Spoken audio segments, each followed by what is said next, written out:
जी नमस्कार। आज हम लोग जिस विषय पर बात करेंगे वह है धर्म विषय।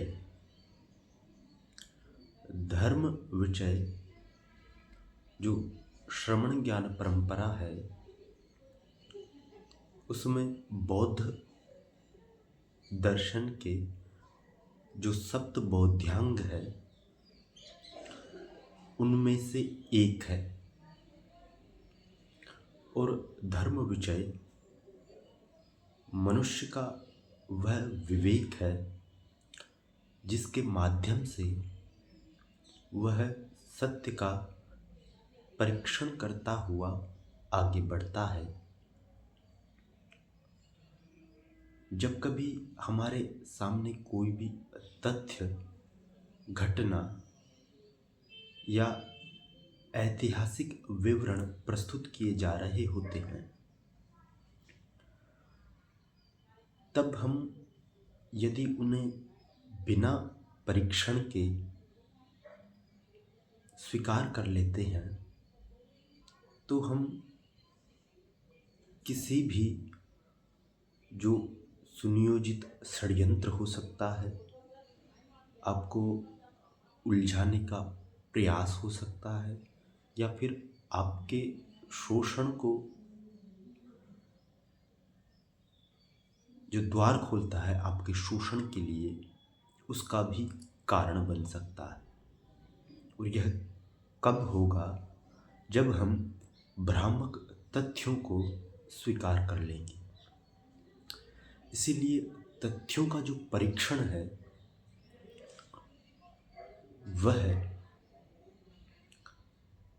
सत्य के आधार पर किया जाना चाहिए।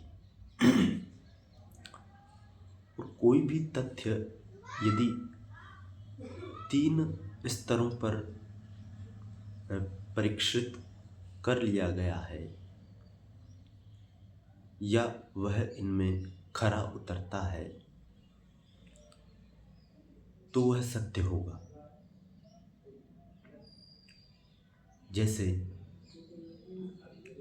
हम किसी भी वस्तु के केवल एक आयाम को देख पाते हैं जब हम उसका साक्षात्कार कर रहे होते हैं, जबकि प्रत्येक वस्तु या तथ्य विविध आयामों से परिपूर्ण होते हैं।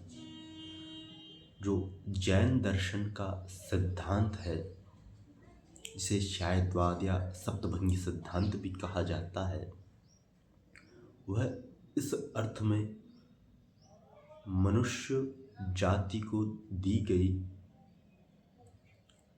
सबसे बड़ी वस्तु है जो हमें सत्य का परीक्षण करवाना सिखाती है, तथ्य को तथ्यतः देखने का नजरिया विकसित करती है। और जब कोई भी तथ्य हमारे सामने आता है तो उसके अंदर हमें यह देख लेना चाहिए कि इस तथ्य के माध्यम से क्या जन कल्याण होगा, क्या यह प्राणी मात्र के हित में है। दूसरा, हमें यह देखना चाहिए कि यह कहीं अतार्किक तो नहीं या कोई कपोल कल्पना तो नहीं है। तो इसलिए जब हम संकल्पनाओं का प्रयोग कर रहे होते हैं तो यह ध्यान रखने की आवश्यकता होती है कि हम वायवीय चीजों को सत्य ना समझ लें। और जब हम किसी वस्तु का मानव कल्याण और तर्क के साथ प्रमाणीकरण कर देते हैं, उसके पश्चात जो चीज आती है वह है उसका परीक्षण या उसे क्रियात्मक रूप दिया जाए। बहुधा यह होता है हमारे जीवन में कि हम बहुत सी अच्छी बातें सोचते हैं, अब हो सकता है वो अतार्किक हो, या उनका कोई सुनियोजित ढांचा ही ना हो, वो ढांचे विहीन हो, तब वो चीज़ें क्रियान्वित नहीं की जा सकेगी। चीज़ें क्रियान्वित तब होती है जब उनका ढांचा परिपूर्ण हो, साथ ही वह कार्य कारण में निबद्ध हो। और इन तीन तरीकों से जब हम किसी भी तथ्य को वास्तव में व्यवहार में लाते हैं तो उसके परिणाम देख पाते हैं। इस संबंध में जो हमारी श्रमण परंपराएं हैं, वो सत्य का आंख मूंद कर विश्वास कर लेना, इसे स्वीकार ही नहीं करती। वो कहती हैं कि आप सत्य का परीक्षण करो, सत्य प्रायोगिक है। तो जितना सूक्ष्म चिंतन भारतीय दर्शन के क्षेत्र में हुआ है, खासकर जो जैन दर्शन और बौद्ध दर्शन है, वह अभूतपूर्व है। या यह भी कहा जा सकता है कि जो वैदिक ज्ञान परंपरा है,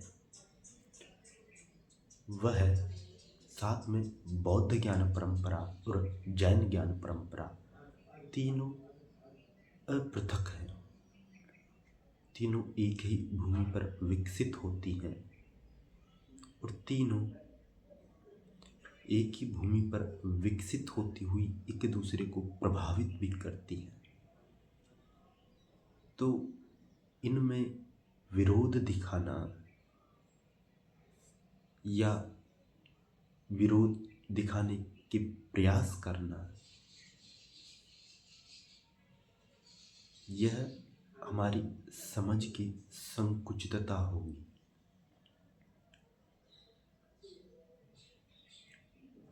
इसी के साथ मैं अपनी वाणी को यही विराम देता हूँ।